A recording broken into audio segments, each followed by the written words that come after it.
Welcome to Coaches Weekly. I'm CJ Sellner here with head softball coach Sarah O'Malley. Fisher, coach, it's been cold outside. You guys finally get outside and get the season started. Just your overall thoughts on the preseason with your team.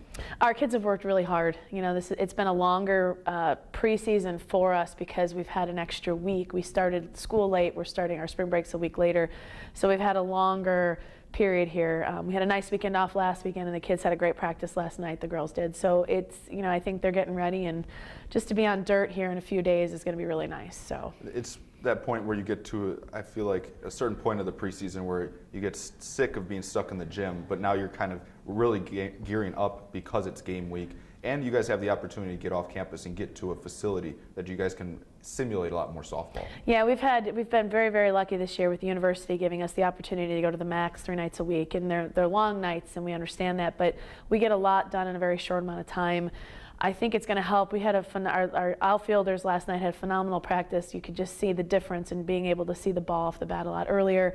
Whether that equates to being outside, because now you have the wind, you have the sun, you have sky, you have a lot of different things that go along with it. I think it'll help us in the long run.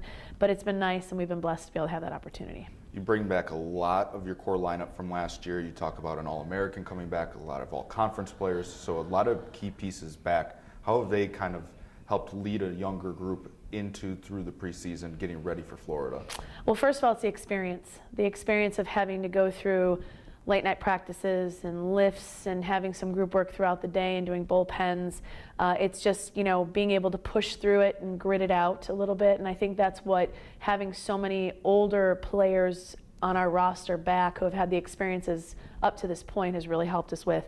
I think that's really the guidance that our younger kids have had. Like, there's a resiliency with the younger group now. I think that's because of the resiliency that the older kids, my juniors and seniors, and my sophomores too, because they've been through it already. So when you have a core group of kids that have been here for 1, 2, and 3 years, it really does help get through that tiredness and that feeling of when is this going to end and where is the light at the end of the tunnel. And now we're here, we see the light at the end of the tunnel, and you can kind of see the excitement a little bit, and that is led by our seniors. They had a great practice last night.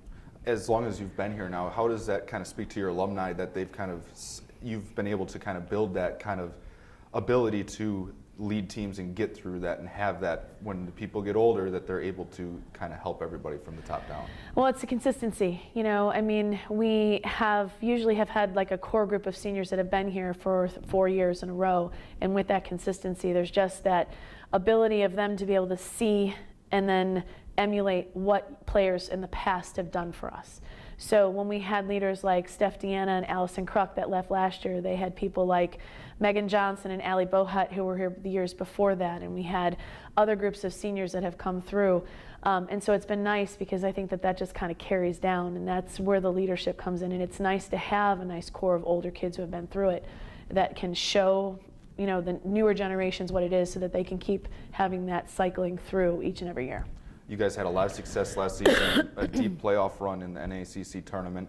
How do you guys continue to build on the growing expectations and really just continue to push this program in the right direction? I just think it's keep buying into the process. You know, I'm a big believer in that. There are things that I truly believe in. I think our program believes in those, and when you have players that buy into that and they can see what that process is, and when you keep focusing on it, where it can take you, that really helps. And when you have something that you can focus on like that, it keeps things moving in the right direction. You can stray a little bit here and there, but we always go back to what the process is, and it's the fundamentals of just trying to be the best person and player that each young lady in the program can be, and then we build on that. And then if we keep building with that and they buy into that process, they have some really good success with it. 10 games in Florida, it's always a crazy week down there for you guys. Just what are your kind of expectations, and what do you want to learn about your team over the course of the 10 games? I think I'd like to see, we're going to have a lot of different lineups that are going to come into play because we've had a lot of kids from newcomers to returners who have really done a good job of developing.